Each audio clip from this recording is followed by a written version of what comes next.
This is Jordan Poyer, safety for the Buffalo Bills, and you are now listening to Cover One Buffalo Podcast. Let's go.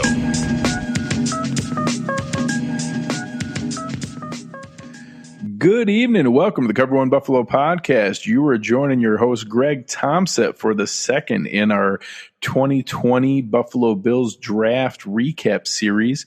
And tonight going to be joined by our friend from the Cover One Draft Show, Russell Brown. Russ, how we doing, man? Greg, I'm doing great, man. How are you? Good. It's been fun kind of diving back. And obviously everybody listening to the show knows that I approach these things from a purely Buffalo Bills standpoint. I'm a huge NFL fan overall, but I am a 95% NFL fan, 5% college fan. So I watch the big games in the background on Saturday. I try to dedicate my family time on Saturday because I hide for 12 straight hours every Sunday. So I try to be a responsible father here and there. So for guys like you that just spend so much time studying the players, all the radio spots that you do, all the different pods that you do, your own draft guide, which we'll get into in a minute here, tell the fans what's it like having all of that time and effort finally come to fruition in those 3 days and being able to see your work come out where you can see, and waiting for those guys to get their names called. It's hard to describe, man. It's like when you get to the draft, it's kind of like a breath of fresh air. You're like, all right, we made it. And then you get through the first night, you're really excited and you're like, all right, I knew about that guy. I knew about that. And like this draft was different because the first round, it actually made sense. A lot of teams did really well in the first round and really throughout the draft. And then you get excited and you're like, all right, let's see who can capitalize on day two. Then you get through day two and then you get to like day three and you're like, man, this is about to be over. I don't want this to end, but it's great. I mean, it's just like, for me personally, it's just been, the last 3 years have just been like literally stepping stone after stepping stone after stepping stone. And like, I have so much to thank for, just all you guys at Cover One, especially Eric, and just all the help and the resources that he's given me. But yeah, man, it feels great to be able to do this all the time and to be able to not have to shave and like, it feels good, man. So like, I don't know. I'm thinking, I can't find the word, but it's rewarding. That's the word I'm looking for. It's very rewarding to kind of, I don't know, have a little guide come out and all that stuff. So it's been great. No, that's awesome. And I have to say, I was really impressed. I shot you feedback right as it came out, man. So we'll see it tonight as we get into it, and kind of showed it in our show last night with Christian Page going over our first pick for AJ Epinesa. So before we dive into that second pick, kind of give you just a 1 minute overview. Any thoughts on that first pick with the Bills getting AJ Epinesa falling down to 54? I know we used your guide and saw that you had him as your 30th overall prospect. So at least at face value, a decent value. Yeah, I was a little surprised he fell that far. I kind of had a hunch that he would maybe be a late first, probably more than likely fall out of the first round completely and be an early second rounder. That seems to be kind of the trend with certain guys. We saw it last year. Cody Ford fell right in the lap of the Bills. And Epinesa, same thing here. But 54 was a pretty significant drop. And I think just the run of a couple running backs and some receivers and then a couple of defensive backs kind of pushed him just down the board, and it fell perfectly for them. And I mean, Brandon Beane kind of fleecing the draft again, just getting the best player available both times, last year with Ed Oliver, who we wanted. And then this year, more than likely, AJ Epinesa was high on their board. But, I like AJ quite a bit. He's very powerful. He's got really good length at 6'5", 275. And he got better as the year went on. He kind of started slow, but he ended the year really, really well. And I think he's, he had 7-8 sacks, I think it was 7.5 sacks through 6 games to end the year. And he ended with, 11.5 sacks. So I think he's going to be an 8 to 10 sack guy for the Bills. And, I think he could play in a versatile role as far as being able to be a 5 technique where I really like him, but I think he could move inside to a 4-eye technique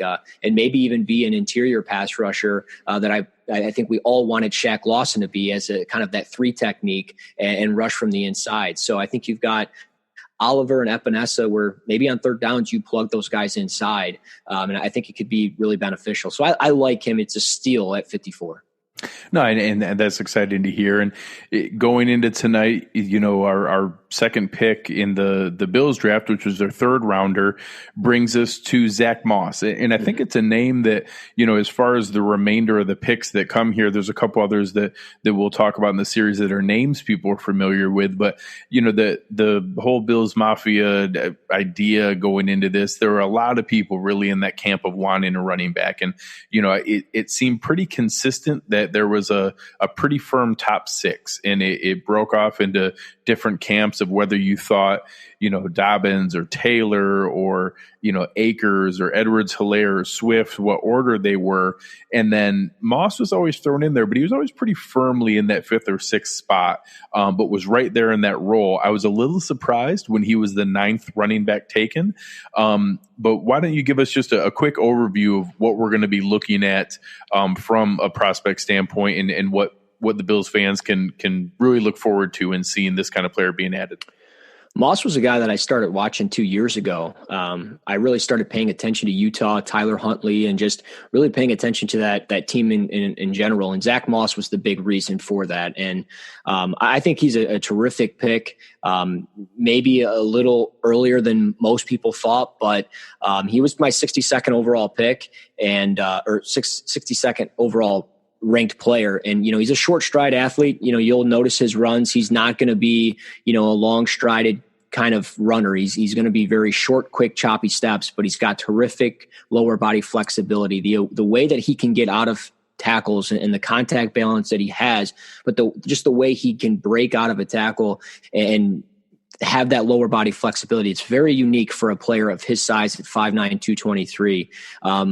I think his vision and his ability on zone runs is what's going to make him so special. And I mean, I like Devin Singletary quite a bit, but Zack Moss is certainly, in my opinion, the better back of the two. And I think that might be a little rich for some people, but I think as far as just a pure running back standpoint, I think Zack Moss is a better fit as far as being a number one back in the NFL. But I think they're going to complement each other very well. And Moss, I think, maybe fell down boards a little bit simply because the guy hurt his knee getting into bed. I mean, it's one of those things where I think you look at it and then you don't get an opportunity to see the pro day. He didn't have a great combine.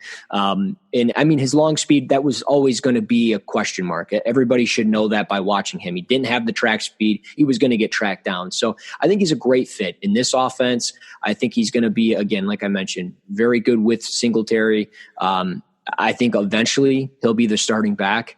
I think he reminds me a little bit, and I'm not saying he is going to be him because I don't do pro comps, but I did get kind of a Ezekiel Elliott vibe watching him throughout his time in college. And again, like I said, I've been watching him for 2 years, so it wasn't like I watched 3 or 4 games or some highlights.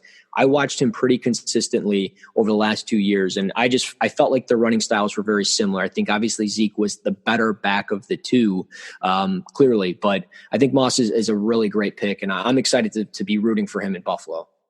No, I think that really spells out. And I was the same way in that he has, like you said, those short, quick steps, but that consistently wide base. That the same way. I'm not trying to put this comparison on him or expectation on him, but I really felt like he had a lot of Marshawn Lynch to him in the way that he would just kind of maintain that same square feel, bounce off of hits, but not have to regather himself. He just would keep going when he was running. It's just that kind of natural ability it's really hard to learn or to train. It's very similar to Devin Singletary in that where he has that crazy short area vision and those quick steps where he's never going to be a track star, but you can't train someone to do that. Eric and I would always joke, my favorite run from Devin Singletary last year was a 2-yard gain, but it was a 2-yard gain where he made 4 consecutive side jukes where he just kept, and he made 4 separate guys miss where it should have been a 2 or 3 yard loss. And he just embarrassed 4 straight guys and he only gained 2 yards, but it was just hysterical watching. It was like what you see with Pee Wee football where you just have the one kid who just doesn't deserve to be on the field with the rest of the kids. And watching Moss play, there's a lot of that stuff where you just can't teach it. And I do think you saw him run that kind of virtual pro day where I don't think the 4.7 40 in the combine was matched up to what you saw in film. But when he ran the pro day version and it was a 4.52, that was closer. Like, he's never going to be a track star, but I think has okay, adequate speed. He's never going to run away from people, but it's his calling card in the league is going to be that tackle breaking ability. I know PFF loved him from that standpoint with how consistently he broke tackles and how he was able to consistently do that at a repeated basis. And that's one thing that, for obviously the analytics crowd, I think, goes a little heavy with it, but it's one of the things that seems to translate most consistently from a running back standpoint is if you break tackles in college, you're probably going to break tackles in the pros. So that's an exciting idea. And you touched on it earlier, and I know you triggered a few Bills fans when you said it. But Eric and I talked about it. I said, I was livid when Devin Singletary got picked. I wanted Chase Winovich. I wanted Jalen Ferguson. I wanted that pass rusher. Both of them were on the board.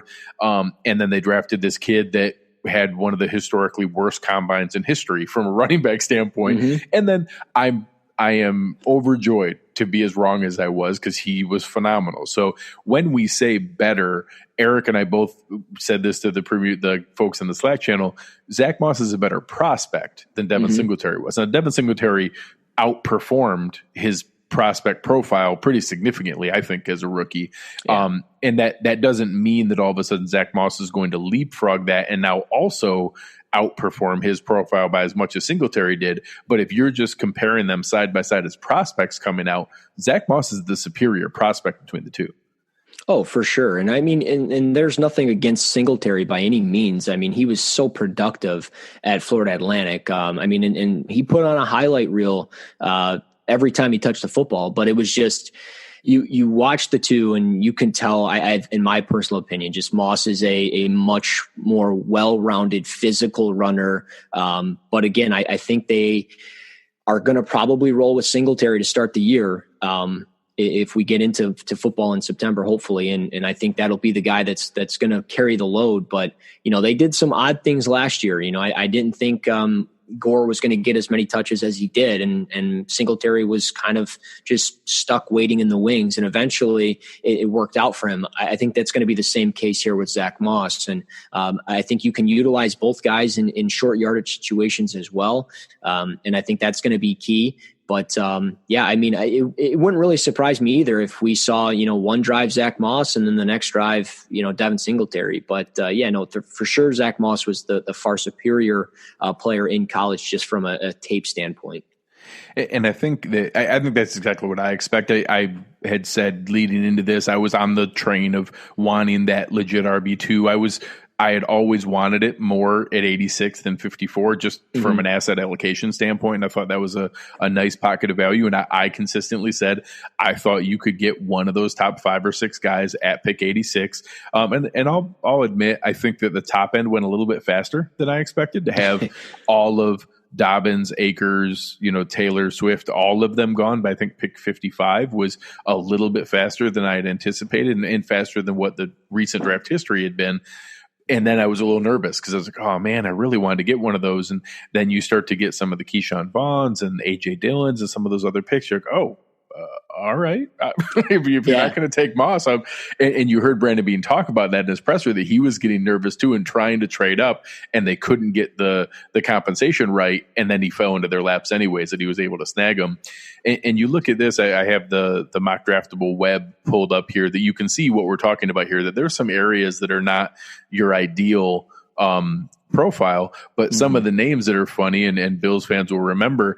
I had a couple people tweet after the pick that they think he's Travis Henry 2.0. And I think that's probably a pretty reasonable comp. That, Travis Henry was never a long ball threat. He was never some elite high end athlete, but he was just impossible to tackle and always maintaining contact balance, bouncing off of tackles, staying squatty and short to the ground, short strides, and you were always able to maintain that falling forward. And, for as historic of a career as Frank Gore had, and even some of the initial run, I think some Bills fans remember a pretty painful struggle to the end of the year, early on in the year, they don't win that Titans game without him. After Devin Singletary pulled his hamstring, we had a 3-game stretch there where Gore was responsible for many of those wins, and that we needed that. And hell, we were in the Patriots game because of him. He had over 100 yards and was in that game because of him early on.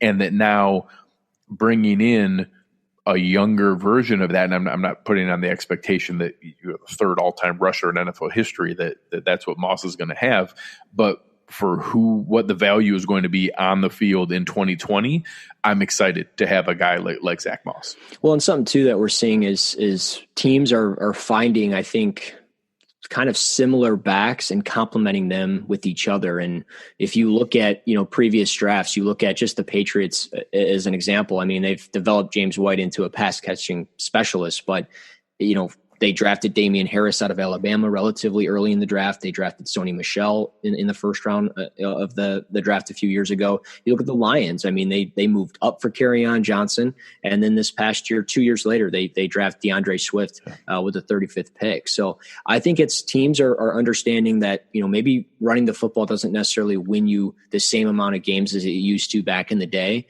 but you still need to have a kind of a well-oiled machine getting into the playoffs, and you have to be able to run the ball.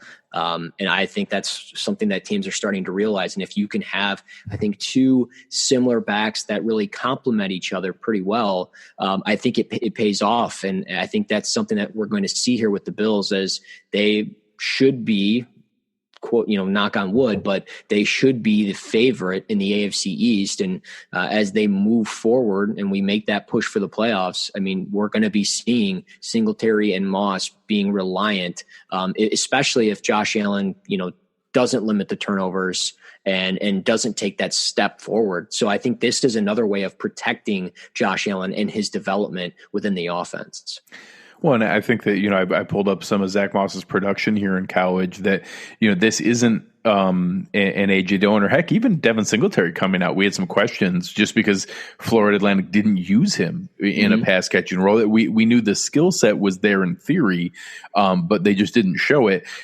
Zack Moss is coming in with 66 career catches and had, his senior year, 13.9 yards per catch, shown the ability to get some yardage after the catch that, you talk about what I think a lot of fans go to is when they think compliment, they think the Dion Lewis, Derrick Henry, they think Tiki Barber, Brandon Jacobs, they think thunder and lightning, that it needs to be polar opposite skill sets. And in my mind, I want a 60-40, 50-50 split where when the guy comes on the field, you don't know what's going on. You don't have an automatic tell that, every Bills fan remembers, hey, what was happening last year when Lee Smith and Frank Gore were coming onto the field? It's probably, every once in a while it was a play action bomb to Patrick DeMarco. But beyond that, when those guys came on the field, it was an obvious tell that, hey, we're probably going to run, a dive or off tackle. It wasn't going to be a stretch. It wasn't going to be any crazy. And every once in a while they do some play action stuff, but it was just an obvious tell of what was going on. When TJ Yeldon came on the field, we were passing. It was just period. That's what was going on. When you have guys like Devin Singletary and Zack Moss now, you can be more variable, you can be more versatile, you can avoid tipping your hand to the offense. And now with the setup they have where you have such an obvious top 3, from a receiver standpoint, it really leans into that 11 personnel over and over and over again. Keep, Diggs, Brown, and Beasley on the field as much as possible, and then just rotate the 2 running backs. So it doesn't really matter who's on the field. You're not tipping your hand to there. And, you talked about it earlier. I think that the blending of the analytics world, fantasy football, and actual football keep getting blurred over and over again. And I get it from a fantasy football standpoint. The running backs don't matter and zero RB and that kind of stuff. And then you get into, I obviously lean heavily into the financial side of football and spot track and the cap and all that kind of stuff. And I do believe there's a pretty solid case to be made that you should never pay a running back a monster second contract. I think that's legitimate. I think that people take those 2 things, that running backs are replaceable because there's a lot of talent. You should never pay a running back. And it's turned into this crazy narrative of running backs don't matter. Well, that's stupid. Yeah. Talent at the running back position matters. I think you should draft it. I think you should keep it on a replaceable rookie contract, but talent at the running back, and this idea that, you can get running backs anywhere because, hey, look, Philip Lindsay was an undrafted free agent. Well, you want to know what? There were 67 other undrafted free agents on rosters that didn't do crap. So yes, Philip Lindsay was great, but what about he was 1 out of 67 that were on NFL rosters that year, and the rest of them did nothing. So this idea that, you can just find anybody anywhere to turn into a 1,000-yard back is just nonsense. It makes me crazy. Well, and when you get, a guy like Singletary with a 4-year contract, well, now if, you get through 4 years and let's say he is playing well, but like you said, you don't want to pay him. Well, now you still have Zack Moss for at least that 1 more year if everything's going right. But, as you alluded to earlier too, you talked about pass catching and his ability as a pass catcher. He's really evolved in that area. And I just want to compare numbers for people. Zack Moss, 66 career receptions. Even if you take away that freshman year with the 1 catch, 65 receptions. DeAndre Swift, taken essentially 50 picks earlier, only has 73 career catches in his career through 3 seasons. So, essentially it's similar volume. And I think you can see a similar style. Now, I think Swift's probably a little bit better in the open field, just with his elusiveness and everything else. But I mean, at the end of the day, I still like Zack Moss a lot. And I think he's going to complement, in the passing game very well. And I think that's a big benefit to have. But beyond that too is, like you mentioned, you don't want to become one-dimensional. You don't want to have that formation where you're in 11 personnel, you're under center, whatever. Well, Zack Moss has the ability, and they showed this at Utah with Tyler Huntley, to run a split zone or a zone read. And to be able to do that and to have the ability, that comfortability and the knowledge of running that's going to help Josh Allen, who can be kind of that RPO, that running quarterback from time to time. So I think when you get guys that can be out of the single back formation, out of an I formation, out of a shotgun, you're going to see so many different variations with both running backs. So I'm really excited about it. And I think, it's going to be, it was maybe, I don't know. I felt like getting a running back was probably a day 3 thing for the Bills, just simply consider some of the other areas, but getting Zack Moss where they did, it's a steal in my opinion. So I think their first 2 picks are home runs, and I think it's going to pay off in a big way as we talk about the Bills throughout the year and as we push for the playoffs. No, I agree. I think that there were lots of different combinations you could have gone. I think that, I certainly was, clamoring for Christian Fulton when he was there at the pick, but I can't be mad at that. But, I said, hey, with Mims, Epinesa, and Christian Fulton on the board, I'm not going to be mad. Just pick one of them. And they did, so I might have taken Fulton, but yeah, I was ecstatic. The same thing, I think it depends on where you fell in that scale of how comfortable you are with the Josh Norman, EJ Gaines, battle with Levi Wallace there. But obviously, I think that they showed waiting until the 7th round for Dane Jackson that obviously Brandon Beane and Leslie Frazier and Sean McDermott are more comfortable than most fans are. So we'll see where that goes. But why don't we give any closing thoughts on Zack Moss? Let the people know where to find you on Twitter and what Christian and you have going on with wrapping up the Cover One Draft Show. Yeah, I mean, I wouldn't set the expectations too high. I don't think we're going to see a 1,000-yard rusher by any means. I think it's going to be, like we mentioned, a 60-40 split, a 50-50 split, maybe even 55-45. But we'll see which way it teeters. Is it going to be Moss with the higher volume or Singletary? But I'm excited about it. I think you're going to see a lot of production. Probably.